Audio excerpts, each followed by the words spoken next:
During World War II, more than strategies, tanks, or airplanes, what truly defined the line between life and death, between victory and defeat, was the weapon each soldier carried in their hands. Amid the chaos of trenches, soaked forests, and crumbling cities, some weapons stood out not only for their lethality, but for the mark they left on military history. Have you ever stopped to think how certain weapons became symbols of resistance, domination, or pure brutality? These weren't just tools, they were extensions of the soldier himself, shaped by the engineering of the time and the spirit of war. Today, we're going on a true journey through time, diving into the most iconic weapons that ruled the battlefields of World War II. Every shot, every bayonet, every recoil carries a story of survival, innovation, and raw power. And stay tuned, because the last weapon on this list didn't just shift the course of the war. It redefined the very concept of firepower. You won't believe what it was capable of.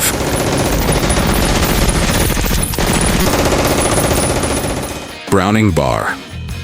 Browning automatic rifle, or simply Browning bar, was introduced in 1918, but its real moment of glory came during World War II, when it earned its place as one of the most respected automatic weapons in the American arsenal. Created by the legendary inventor John Browning, the bar was manufactured in the United States, especially by Colt and Winchester. Initially designed for World War I, it was significantly improved and saw heavy use in Pacific campaigns against the Japanese and in Europe against the Germans. It was a fully automatic rifle, fed by 20-round magazines chambered in 30-06 Springfield. This powerful round gave the bar brutal stopping power, capable of piercing light cover and disabling enemies with just a few shots. With an effective range of up to 600 meters, it featured selective fire capability, allowing for controlled bursts or single shots. The recoil was heavy, demanding strength and experience from the operator to maintain stability during sustained fire. Weighing about 8 kilograms unloaded, the bar wasn't just a gun. It felt like wielding a solid piece of forged steel, built to push forward through heavy fire. Its sound was unmistakable, deep, rhythmic, and intimidating. In the field, it was often used by infantry squads to lay down suppressive fire and cover advancing units.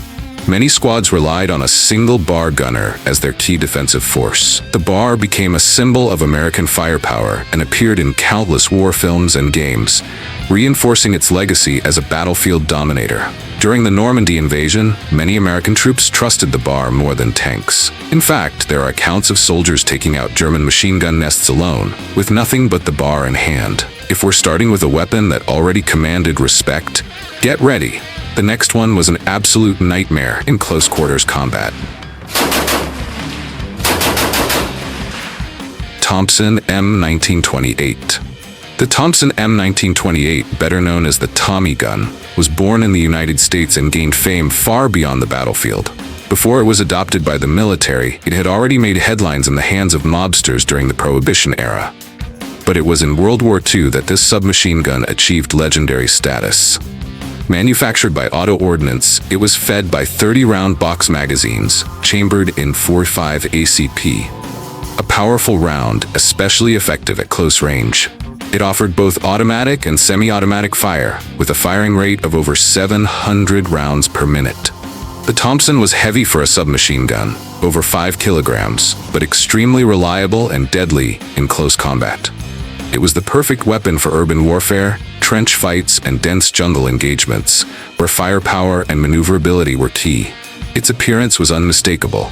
A bulky frame, polished wooden furniture, and a firing sound so distinctive that even soldiers far from the front could recognize it. That rapid tat-tat-tat echoed through rubble-strewn cities. American and British troops loved it.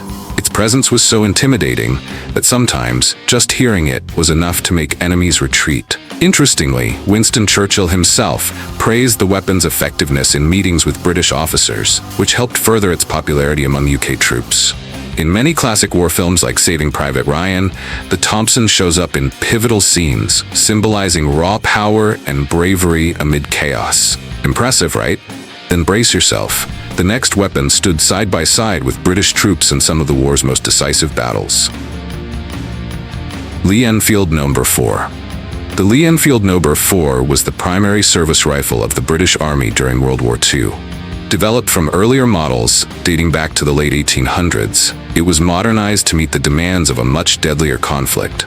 Mass-produced in the UK, Canada, and even India, the No. 4 was a bolt-action rifle chambered in .303 British, known for its excellent power and long-range precision. Its key advantage was its rate of fire.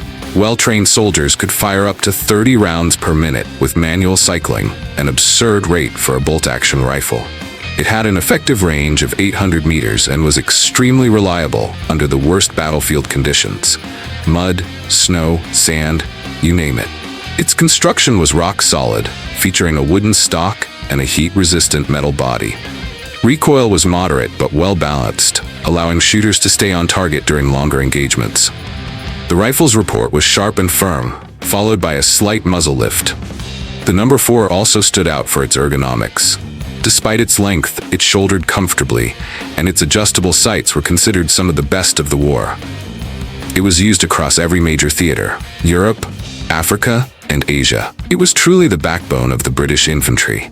Some soldiers reportedly carried the same Lee Enfield throughout the entire war without a single malfunction. Few know this, but some British snipers actually preferred modified Lee Enfields over designated sniper rifles due to their rugged reliability. If you're enjoying this journey through the world of historic weaponry, hit that like button, subscribe to the channel, and turn on notifications so you never miss a new video. And buckle up. The next weapon was feared by Allied forces in close-quarter battles across Europe. MP40. The MP40, short for Maschinenpistole 40, was one of the most iconic submachine guns of Nazi Germany during World War II. Produced by Irma Werk and other German manufacturers, it was an evolution of the MP38, redesigned to be cheaper and simpler to manufacture, without sacrificing effectiveness. It fired 9mm parabellum ammunition, fed by 30-round magazines with a rate of fire around 500 rounds per minute. The MP40 was fully automatic and had a relatively light and manageable recoil, making it easier to control even in long bursts. The weapon made heavy use of stamped metal, which reduced weight and production costs. Weighing about 4.5 kilograms, it featured a folding stock, making it ideal for use in vehicles, tanks, and confined environments. The MP40 looked futuristic for its time. A sleek metal frame with a dark finish, ergonomic grip, and elongated profile. Its firing sound was dry and consistent, and its silhouette became etched in the memories of thousands of Allied soldiers, who knew that when they heard it, close-quarters combat was imminent. It was widely used by officers, paratroopers, and assault troops. Its efficiency in urban combat and fast assaults made it a favorite of the German mechanized infantry. In fact, there are documented cases of Allied soldiers trading their own weapons for captured MP40s, out of sheer respect for its reliability. It's no surprise that the MP40 became a regular in movies, TV series, and video games, portrayed as the standard weapon of the Nazi soldier. And if the MP40 was already intimidating, the next weapon became the ultimate symbol of American battlefield dominance. M1 Garand. The M1 Garand was the first semi-automatic rifle to be adopted as the standard service weapon by a major military power, and it revolutionized the idea of individual firepower. Produced in the United States starting in 1936, its true impact became clear during World War II. Manufactured by Springfield Armory, the Garand fired 30-06 Springfield cartridges and was fed by 8-round en bloc clips. Its key advantage was allowing soldiers to fire repeatedly without manually operating a bolt between each shot, giving American troops a major edge in terms of rate of fire. With an effective range of over 500 meters and impressive accuracy, the M1 Garand proved itself in both open field battles and urban firefights. Its recoil was moderate, and the famous metallic ping of the clip ejecting became a trademark on the battlefield. Many veterans recall that sound as a signal to reload or take cover. Visually, the Garand was sturdy and well-balanced, with a wooden stock and solid metal receiver. Holding it inspired confidence. It felt like a weapon built to win. It was used in virtually every theater: Normandy, the Pacific, Italy. Its effectiveness was so great that it remained in service through the Korean War. few people know this, but General George Patton once called the M1 Garand the greatest battle implement ever devised. And he wasn't wrong. But if you thought semi-auto rifles were an American advantage only, the next entry shows that the Germans had their own powerful answer. Karabiner 98K. The Karabiner 98K, or Kar 98K, was the standard issue rifle of the German army throughout World War II. Based on the legendary Mauser system, widely regarded as one of the most accurate and durable bolt-action designs ever, the 98K was Germany's response to the demand for a reliable, powerful, and rugged weapon. Produced by Mauser and various Third Reich arms factories, the 98K used 7.92 and 57mm Mauser cartridges fed by a 5-round internal magazine, typically reloaded with stripper clips. It was a bolt-action rifle with an effective range of over 800 meters. Its precision was legendary, especially in the hands of snipers who used scoped versions to engage targets at long distances. Recoil was firm but manageable. Its firing sound was metallic and loud, and the weapon had a sense of solid, unshakable construction. Even after prolonged use in mud, snow, or sand, the Kar 98K rarely jammed. Its classic appearance, dark wood stock and long barrel, became a visual trademark of the Wehrmacht. It was respected by enemies and allies alike. On the Eastern Front, German snipers equipped with the Kar 98K were known to control entire sectors with ruthless efficiency. There are records of shooters scoring over 200 confirmed kills with a single rifle. In fact, many modern bolt-action rifles still take design cues from the Mauser. The 98K's legacy is so strong that even today, it remains a benchmark in precision rifle design. And if that already says a lot about German obsession with efficiency, the next weapon on our list was the British answer to that threat.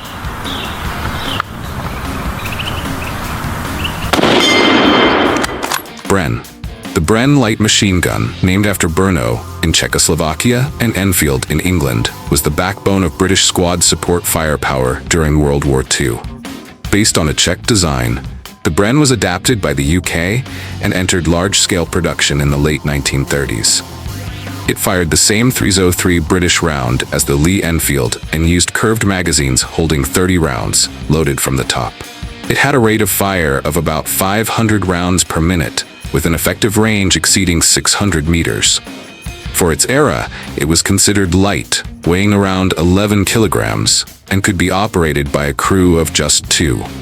The Bren operated using a gas system and featured a quick-change barrel, allowing for sustained fire without overheating.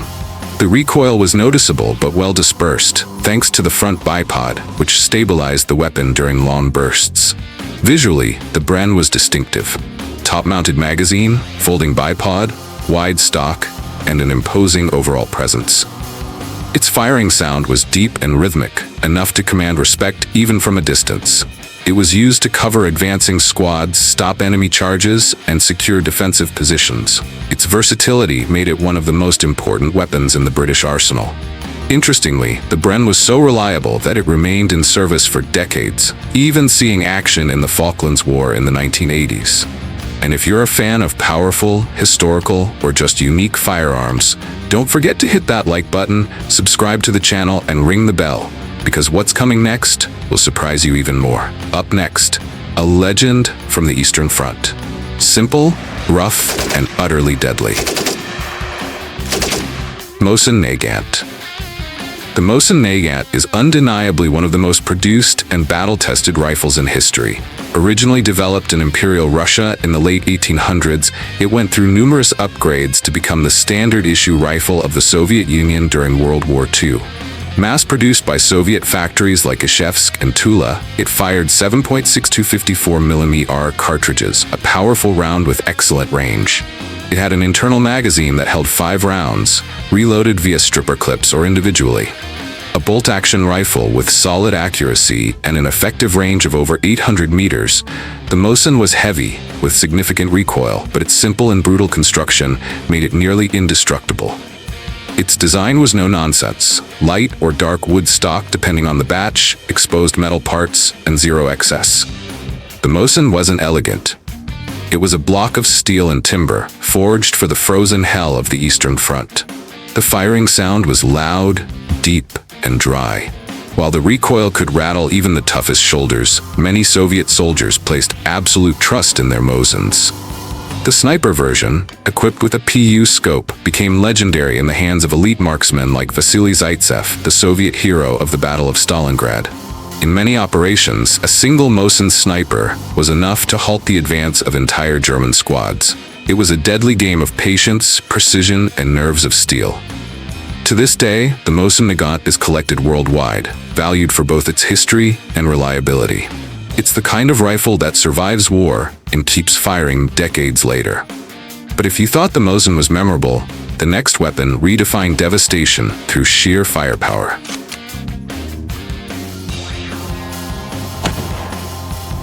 PPSH-41. The PPSH-41, nicknamed Papasha by Soviet troops, is one of the most iconic submachine guns of World War II.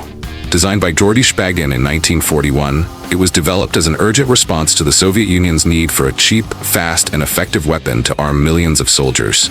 It fired 7.62 25mm Tokarev rounds and was fed by drum magazines holding up to 71 rounds, or stick magazines of 35. Its rate of fire was staggering, over 900 rounds per minute. The firing mechanism was fully automatic, with low recoil thanks to the weapon's forward weight and balance. The PPSH was made almost entirely from stamped steel, which allowed for mass production at low cost. Despite this, it was durable, reliable, and extremely effective on the battlefield. Visually, it had a round, compact design with a wooden handguard and large drum magazine. Its sound was unmistakable. A sharp, continuous burst that echoed through the streets of Stalingrad or the forests of Belarus, signaling the approach of Soviet forces. It was used by infantry, assault troops, partisans, and even tank crews. Over 6 million units were produced during the war, making it one of the most widely distributed automatic weapons of the conflict, a true wave of Soviet firepower. In close-quarters combat, such as trenches and urban warfare, the PPSH-41 was almost unbeatable. While German soldiers reloaded their Kar-98K rifles, Soviets could fire dozens of rounds in seconds. Few people know this, but the weapon was so admired that the Germans frequently captured and reused PPSHs, even developing modifications to allow them to fire German 9mm ammunition. The next and final weapon on our list, however, forced the world to rethink everything about speed, lethality, and military engineering. We're talking about a machine gun so devastating, it still serves as a reference for modern armament today. MG42. The MG42 wasn't just a weapon, it was a game changer. Developed by Nazi Germany and introduced in 1942, it was designed to replace the MG34 by offering more speed, more efficiency, and lower production costs. Manufactured by companies like Mauser and Gustloff Werke, the MG42 used 7.92 57mm Mauser ammunition, fed by belt-fed strips of 50 to 200 rounds. And the most jaw-dropping part? A firing rate of up to 1,200 rounds per minute, double that of most machine guns of the time. It was so fast that Allied troops nicknamed its sound the Hitler's buzzsaw. A single burst sounded like a continuous roar. It was impossible to pick out individual shots, and if you were on the receiving end, you felt the ground shake. The recoil was strong, but well controlled thanks to the weapon's weight and the use of bipods or tripods. Its barrel heated up so fast that it needed to be changed every few minutes. But the MG42 featured a quick swap mechanism that made this possible in seconds. Visually, it was long, aggressive, and had a ribbed metal barrel casing to help with cooling. Just knowing that MG42 was in position could change enemy tactics. No one dared cross open ground when it was firing. It was used for defensive positions, suppressing fire, and mowing down advancing units. With just 2 or 3 trained operators, a single MG42 could hold off an entire battalion. Few people know this, but the MG42's design was so far ahead of its time that it directly inspired modern machine guns like the American M60 and the German MG3, both still in use today.